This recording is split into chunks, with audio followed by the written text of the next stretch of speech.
Andao no tanterahana ilay hetsika fitiliana diabeta maimaim-poana natao tetsy amin'ny lapan'ny tanàna na Analakely Filarambe no hita teny an-toerana tsikarotra zany fa maro ny malagasy no liana te ahafantatra ny toe-pahasalamana.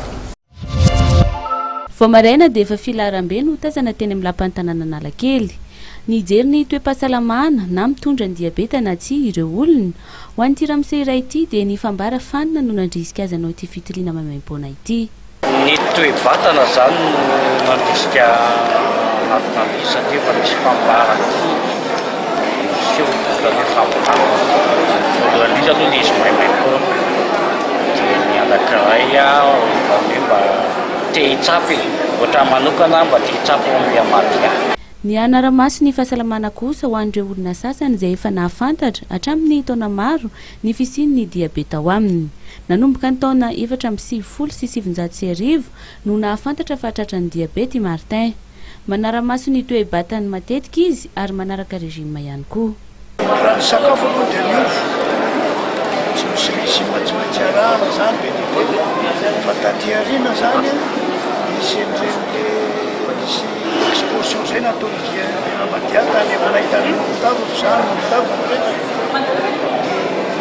restriction alimentaire zany efa nampitaniana fa passation zay tsy maintsy manao marche à pied 5 km par jour fa eto zany tsy manao eto miakatra be ny zany fanafody tsy maintsy ampiakarina zany dosy fanafody ampiakarina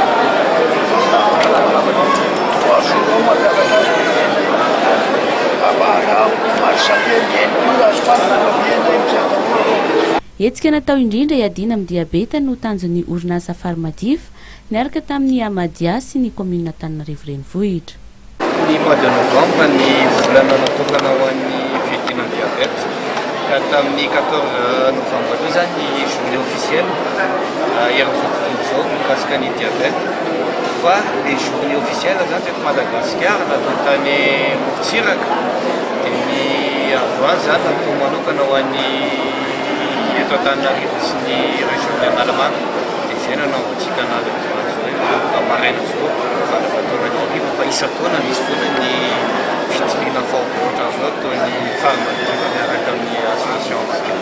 Ho an'ireo olona nanao fitiliana ka mitondra ny aretina diabeta dia raisin'ny Amadia Antanana ny fitsaboana azy.